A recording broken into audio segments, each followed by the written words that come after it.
Back. आज है Tuesday 14 जुलाई।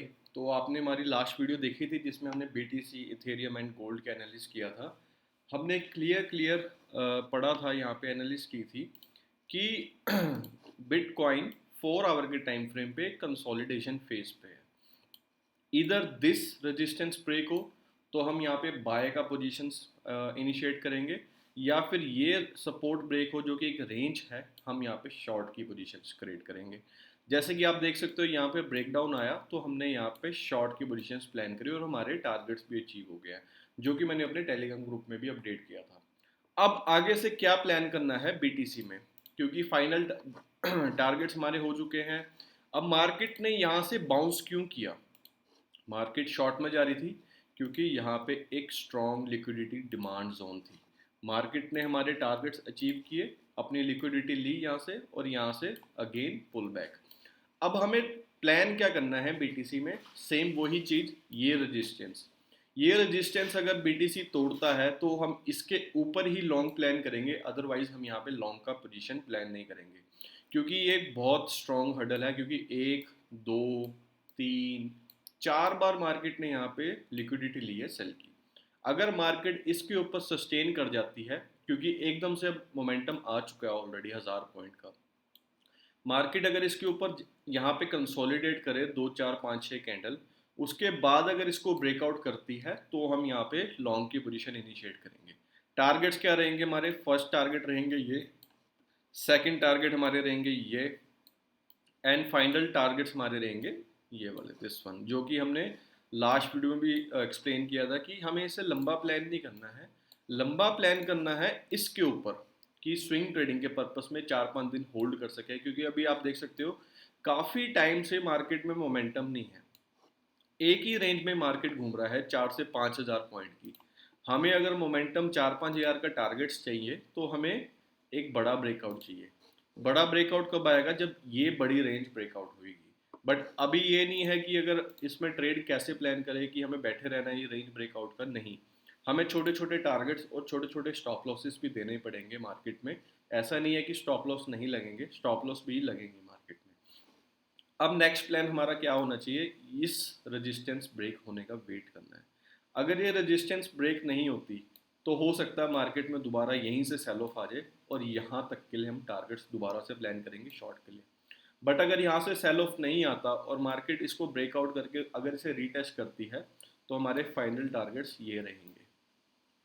इसमें स्टॉप लॉस हमारे रहेंगे 500 से 700 पॉइंट्स के, और टारगेट्स रहेगा कम से कम 1000 से 2000 पॉइंट। ये 2000 पॉइंट की रेंज है। बट टॉप एंड बॉटम मैं भी नहीं पकड़ सकता, आप भी नहीं पकड़ सकते, ठीक है? तो हमें छोटा छोटा बहती गंगा में हाथ धोते रहना है। ये था बिटकॉइन का एनालिस्ट। एक बार डेली टाइम फ्रेम पे देख लेते हैं, डेली टाइम फ्रेम पे बिटकॉइन क्या कर रहा है। ये था 4 आवर का। आप डेली टाइम फ्रेम पे आ जाते हैं। डेली टाइम फ्रेम पे बीटीसी एक स्ट्रॉन्ग सेल ऑफ होने के बाद काफ़ी देर इस सपोर्ट पे कंसोलिडेशन करके अपने रेजिस्टेंस एरिया पे आया है, ठीक है? अब इसको अगर स्विंग पर्पस के लिए लॉन्ग करना है तो इसके 67,000 के ऊपर ही करना है, इसके ऊपर। क्योंकि अदरवाइज अगर ये यहाँ तक निकलता भी है, यहाँ पे हम इंटरडे डेली बेसिस पे करेंगे, बट स्विंग पर्पस के लिए करते हैं अगर 2 या 3 महीने के लिए या फिर 6 महीने के लिए, लंबे टारगेट्स के लिए, तो इसको ये रेंज ब्रेकआउट करनी पड़ेगी। ये रेंज कितनी है? कम से कम 8000 पॉइंट की। अगर ये रेंज ब्रेकआउट होती है तो हमें फाइनल टारगेट्स यहाँ तक देखने को मिल सकते हैं, जो कि है ये 73,000। बट इसको ब्रेक करने का क्राइटेरिया क्या है? क्योंकि ये स्विंग बहुत इंपॉर्टेंट है। यहाँ पे जिन्होंने सेल किया होगा उन्होंने स्टॉप लॉसेस प्लेस किए होंगे। तो पहले तो इन शॉर्ट सेलर्स के स्टॉप लॉस खाएगा। अगर इसमें मोमेंटम होगा तो यहाँ तक जाएगा। तो हमें बाय साइड अगर पोजीशन लेनी है इंटरडे पर्पस के लिए तो यहाँ तक हमारे फाइनल टारगेट्स आएंगे। क्योंकि आपने सुना होगा कि एसएमसी को लिक्विडिटी चाहिए। अगर मान लो इसको गिरना ही है तो इसके स्टॉप लॉस खाए बिना ये नहीं गिर सकता, क्योंकि मैक्सिमम 90% लोगों के स्टॉप लॉसेस यहीं पे होंगे जो स्विंग ट्रेडिंग में शॉर्ट में बैठे हैं, ठीक है? तो ये यहाँ पे ऐसे जाएगा और ऐसे विक मार के डंप हो जाएगा, ठीक है? और यहाँ यहीं से फिर मार्केट में सेल ऑफ आ जाएगा। फर्स्ट टारगेट ये, सेकंड टारगेट ये। बट अब हमें क्या करना है? वेट करना है इस रेजिस्टेंस ब्रेक होने का। जैसे आज मोमेंटम आया है मार्केट में, मुझे लगता है आज कर ही देगा। बट हमें क्या करना है, एक्सपेक्टेशंस नहीं रखनी, हमें सिर्फ मार्केट के साथ चलना है। तो मैं भी वेट कर रहा हूँ, कोई ट्रेड बनेगा तो मैं आपको टेलीग्राम ग्रुप में, अपनी कम्युनिटी ग्रुप में शेयर जरूर करूँगा। अब आ जाते हैं इथेरियम पे। इथेरियम ने देखो ये स्विंग ब्रेक कर दिया है, बट बीटीसी ने अपनी रेजिस्टेंस ब्रेक नहीं करी अभी। इथेरियम आज 5 या 6% प्लस भी है, 5.5% ऊपर है इथेरियम। बट अगर ये इसके ऊपर सस्टेन कर जाता है इथेरियम, तो हमें यहाँ तक के टारगेट्स देखने को मिल सकते हैं। ऑलमोस्ट ये 6-7% और ऊपर जा सकता है, 6%। बट ये कैसे जाएगा, अगर मार्केट आज के दिन यहाँ पे कंसोलिडेट करके क्लोज हो जाए।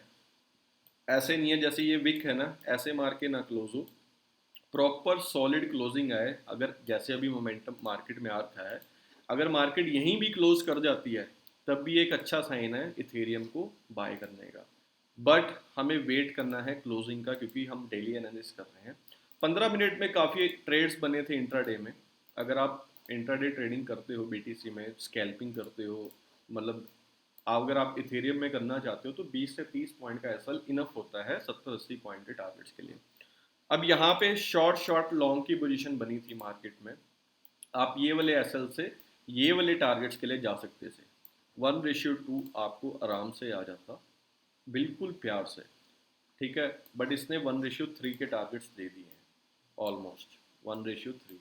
ठीक है, तो ये एथेरियम का प्लान है। स्विंग ट्रेडिंग के लिए मैंने आपको बता दिया है कि क्लोजिंग मैटर करेगी इस स्विंग के ऊपर, अदरवाइज हम इसको क्लोजिंग नहीं करेगी तो हम इसको इग्नोर करेंगे, हम दोबारा से फ्रेश एंट्रीज प्लान करेंगे। जो भी मेरे इंटरडे ट्रेड्स बनते हैं बीटीसी फॉरेक्स गोल्ड में, मैं अपनी टेलीग्राम कम्युनिटी में शेयर कर देता हूँ, आप वहाँ पे आके देख सकते हैं। अब आते हैं गोल्ड पे। आज सारी ग्लोबल मार्केट प्लस है, देखो Ethereum, gold, BTC, SOL, US oil, silver, almost सारी मार्केट प्लस है। और हमारी जो निफ्टी की मार्केट थी उस वो नेगेटिव थी, 150 पॉइंट मार्केट क्लोज नेगेटिव किया है। चलो वो बाद में एनालाइज करेंगे, पहले हम गोल्ड पे आ जाते हैं। अब गोल्ड देखो क्या कर रहा है, मैंने आपको लास्ट वीडियो में बताया था, गोल्ड अगर ये सपोर्ट तोड़ता है तो ही हम इसमें शॉर्ट की एंट्री करेंगे, क्योंकि मार्केट अभी मेरे हिसाब से साइडवेज है। ये एक रेंज है, ये रेंज कहीं को भी ब्रेकआउट हो, इधर अपसाइड, तो हम यहाँ पे बाय की पोजीशंस प्लान करेंगे with a target of this. अगर ये रेंज डाउन साइड के लिए ब्रेक होती है तो ये लंबा जाएगा, फिर ये रुकने वाला नहीं है, कम से कम 8-10% गिरेगा गोल्ड, क्योंकि गोल्ड की ये स्ट्रॉन्ग सपोर्ट है। अगर ये स्ट्रॉन्ग सपोर्ट टूट जाती है गोल्ड की, तो ये लंबा गिरने वाला है। ये मत सोचना कि ये सिर्फ 1000-2000 ही गिरेगा, आईएनआर की बात कर रहा हूँ। ये कम से कम 10-20 हज़ार पॉइंट गिरेगा गोल्ड, 10-20 हज़ार रुपये। तो कहाँ तक गिर सकता है, ये रेंज मैंने आपको बताया कि टारगेट्स कैसे निकालने हैं। ये रेंज कितने पॉइंट की है, 4%। तो 4 से 8% तक मार्केट यहाँ पे डंप हो सकती है गोल्ड की, अगर ये ब्रेकडाउन देता है। बट ब्रेकडाउन होने के बाद ही हमें शॉर्ट की पोजीशन बनानी है इस टारगेट्स के लिए, उससे पहले नहीं बनानी। अगर ये ब्रेकडाउन नहीं देता, क्योंकि ये एक स्ट्रॉन्ग सपोर्ट और लिक्विडिटी डिमांड जोन पे भी है, तो हमें ऐसा नहीं है कि गोल्ड को बेरिशनेस की तरह देखना है। उसका डाउन ट्रेंड चल जरूर रहा है टॉप से, लोअर हाई बनाता हुआ नीचे आ रहा है। बट अगर ये स्विंग ब्रेक हो जाता है तो ये रिवर्स हो जाएगा, ये फिर से अपने हायर हाई हायर लो की फॉर्मेशन में आ जाएगा। पहला टारगेट ये रहेगा, सेकंड टारगेट ये रहेगा, एंड थर्ड टारगेट दिस। ये हमारे फाइनल टारगेट्स रहेंगे गोल्ड के स्विंग पर्पस के लिए। क्योंकि यहाँ से जब मार्केट गिरना शुरू हुआ था तो ऑलमोस्ट 10% मार्केट क्रैश करी थी, 16%। तो यहाँ से दोबारा से एक बार प्रॉफिट बुकिंग देखने को हमें मिल सकती है। बट अभी क्या करना है गोल्ड में इंटरडे पर्पस के लिए, मोमेंटम ऑलरेडी निकल चुका है। देखो कितना बड़ा मोमेंटम आया यूएस सेशन में। मैंने आपको पिछली वीडियो में भी कहा था कि मोमेंटम किन सेशंस में आते हैं, या तो इंडिया के हिसाब से सुबह के 6 बजे, इंडिया के हिसाब से दिन में 1:30 बजे, क्योंकि उस टाइम लंदन सेशन ऑन पर होता है। और अभी देखो एग्जैक्ट 6 से 7 के बीच में ये मोमेंटम आया, क्यों, क्योंकि यूएस सेशन ओपन हुआ है। तो ये ट्रेड तो हमसे भी मिस हो गया, क्योंकि मैं अवेलेबल नहीं था अपने सिस्टम पे, तो इसको मैंने भी मिस कर दिया मोमेंटम को। बट मैं प्लान करूंगा गोल्ड में कुछ ना कुछ, अगर मेरी प्लानिंग बनती है, एंट्री बनती है, तो उन्हें टेलीग्राम ग्रुप में 110% शेयर कर दूंगा। हमने बीटीसी भी एनालाइज कर लिया, इथेरियम भी एनालाइज कर लिया, गोल्ड भी एनालाइज कर लिया। अब थोड़ी सी मार्केट हम इंडियन मार्केट में भी देख लेते हैं कि इंडियन मार्केट में क्या चल रहा है। उससे पहले यूएस ऑयल पे थोड़ी सी नज़र मार लेते हैं कि यूएस ऑयल क्या कर रहा है। कि देखो यूएस ऑयल भी एक स्ट्रॉन्ग डिमांड जोन से बाउंस बैक कर चुका है। देखो यहाँ से लिक्विडिटी लेके स्ट्रॉन्ग बाउंस बैक कर चुका है, बट यहाँ पे हमें बाई की पोजीशन इनिशिएट नहीं करनी। क्यों? क्योंकि ये एक स्ट्रॉन्ग रेजिस्टेंस एरिया है। अब जब तक यूएस ऑयल मुझे लगता है कि काफ़ी लंबे समय के लिए इसी रेंज में घूमेगा, क्योंकि ये एक काफ़ी बड़ी रेंज है। इस रेंज में घूम के इधर ये अपसाइड ब्रेक करे, इधर ये डाउनसाइड ब्रेक करे, हम उस हिसाब से प्लान करेंगे स्विंग पर्पस के लिए। इंट्राडे में की बात नहीं कर रहा मैं। कोई भी ट्रेड यूएस ऑयल में बनेगा मैं वो अपनी टेलीग्राम कम्युनिटी में शेयर जरूर करूंगा, बट अभी के लिए इस जब तक इस रेंज में है तब तक मैं कोई ट्रेड नहीं करूंगा, क्योंकि ये भी एक स्ट्रॉन्ग लिक्विडिटी रेजिस्टेंस एरिया है, ये भी एक स्ट्रॉन्ग सपोर्ट एरिया है। तो हम वेट एंड वॉच करेंगे इन दो लेवल्स पे। ऊपर की साइड है 82, नीचे की साइड है 68।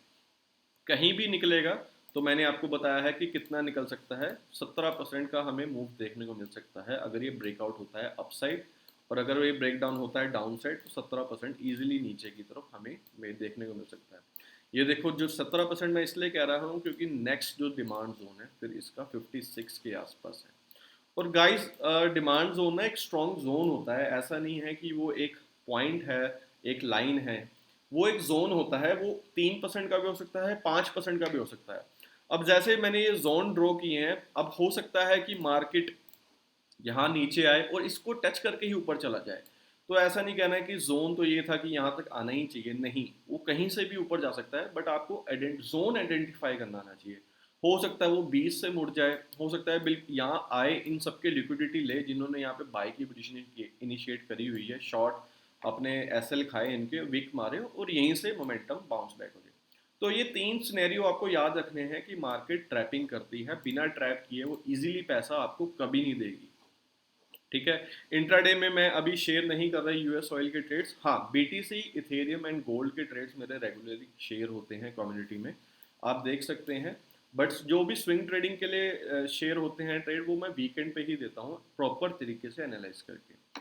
अब आते हैं हम सिल्वर पे। सिल्वर भी देखो स्ट्रॉन्ग डिमांड जोन पे है। ठीक है, यहाँ पे हमें शॉर्ट नहीं करना है, शॉर्ट करना है इस डिमांड के नीचे जो कि है $55। आप यहाँ पे इनिशिएट कर सकते हो लॉन्ग की position with a small risk. बहुत छोटा एसएल बन रहा है यहाँ पे। अपने रिस्क मैनेजमेंट के हिसाब से कीजिएगा, अपनी मनी मैनेजमेंट के हिसाब से कीजिएगा, अपने कैपिटल के हिसाब से कीजिए ट्रेडिंग, क्योंकि कैपिटल सेफ रहेगा तभी आप ट्रेडिंग में सर्वाइव कर पाओगे।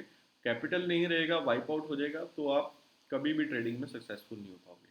तो यहाँ से हमें एक अच्छा रिस्क टू रिवॉर्ड देखने को मिल सकता है एटलीस्ट इस टारगेट्स के लिए। क्यों? क्योंकि ये एक स्विंग है।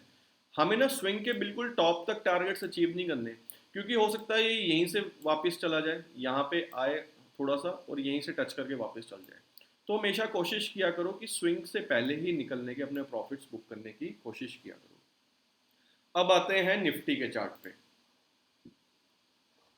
निफ्टी देखो कई दिन से ना एक रेंज में फंसी हुई है, 4-5 दिन से। ठीक है, कितने गैप अप्स गैप डाउन आ रहे हैं, इसी रेंज में gap up gap down gap up gap down. तो इसमें तो स्विंग ट्रेडिंग का कोई मतलब नहीं है, बीटीएसटी करने का मतलब नहीं है। वॉर सिचुएशन चल रही है जैसे कि, क्योंकि अगले कल ही गैप डाउन हो जाएगा, परसों गैप अप हो जाएगा। तो इस कंडीशन में swing trading Nifty futures options में बीटीएसटी अवॉइड करो। हम इसमें देखते हैं इंट्राडे पर्पस में। आज हमने इसमें बहुत प्यारा ट्रेड सेटअप शेयर किया था, जो कि हमारी कम्युनिटी में भी शेयर था। आपने अगर नहीं देखा है तो आप देख सकते हो। निफ्टी की हमने पुट साइड एंट्री बनाई थी और वहाँ पे हमने एसएल टारगेट्स भी दिए थे। जब यहाँ पे मार्केट अपने रेजिस्टेंस जोन पे आया, ठीक है, हमने यहाँ पे शॉर्ट किया था निफ्टी को। क्यों? क्योंकि मार्केट में ये एक स्ट्रॉन्ग रेजिस्टेंस और पीओआई है, दिस वन। तो इसके ऊपर ही हम बाय का प्लान करेंगे। जब तक ये स्विंग नहीं ब्रेक करेगा हम यहाँ पे शॉर्ट की अपॉर्चुनिटीज ही देखेंगे। बट अब मार्केट दोबारा से अपने डिमांड जोन पे आ चुकी है। अब देखते हैं कल मार्केट कहाँ खुलती है। अगर मार्केट इस जोन के नीचे खुलती है, गैप डाउन होती है, जो कि नहीं लग रहा है क्योंकि सारी मार्केट ग्लोबली मार्केट प्लस में है, अगर ये गैप अप होती है तो मैं वेट करूंगा इस पीओआई तक जाने की, यहाँ से लिक्विडिटी ले और यहाँ पे कोई प्राइस एक्शन बनाए, वहाँ पे मैं फिर यहाँ पे शॉर्ट की अपॉर्चुनिटीज करूंगा। फर्स्ट टारगेट ये रहेगा, सेकंड टारगेट ये। अगर मान लो वो गैप अप होते ही साथ के साथ सेल ऑफ हो जाती है यहाँ तक के लिए, तो मैं यहाँ पे एक बाय की अपॉर्चुनिटी करूंगा प्लान, क्यों? क्योंकि ये एक स्ट्रॉन्ग सपोर्ट जोन है, लिक्विडिटी एरिया है। यहाँ पे जब भी मार्केट आती है तो एक बाउंस देखने को मिलता है। तो तीन तरीके के प्लान है। गैप अप हुआ, गैप अप होने के बाद जाने दो, यहाँ पे मैं शॉर्ट की एंट्री प्लान करूंगा। गैप अप होके ये स्ट्रेट वे से तोड़ देता है और इसके ऊपर सस्टेन कर देता है आधा घंटा, तो मैं वेट करूंगा इसको रीटेस्ट करे और यहाँ पे एंट्रीज प्लान करूंगा बाय की। तो यहाँ पे हम इस टारगेट्स के लिए फर्स्ट टारगेट रहेगा 24,200, फाइनल टारगेट्स रहेंगे 24,250। तो ये हमारी निफ्टी की एनालिस्ट थी। अब बीटीसी में कोई भी ट्रेड बनता है इंट्राडे में, अभी की बात कर रहा हूँ मैं, तो मैं टेलीग्राम कम्युनिटी में शेयर कर दूंगा, आप उसको ज्वाइन कर लीजिए, आपको रेगुलर अपडेट्स मिलती रहेगी। देखते ही देखते निफ्ट बीटीसी आज 2000 पॉइंट प्लस है, 3% ऑलमोस्ट। ठीक है, तो thank you. Follow trade with Atri for more ज्ञान। ऐसे ही अच्छे कंटेंट वाली वीडियोस मैं आप रेगुलर पोस्ट करता रहूँगा लर्निंग पर्पस के लिए। मनी मैनेजमेंट, रिस्क मैनेजमेंट करके आपको चलना है, कैपिटल आपका है, वाइप आउट होने का ध्यान आपको रखना है, मैंने नहीं रखना। तो प्ले सेफ।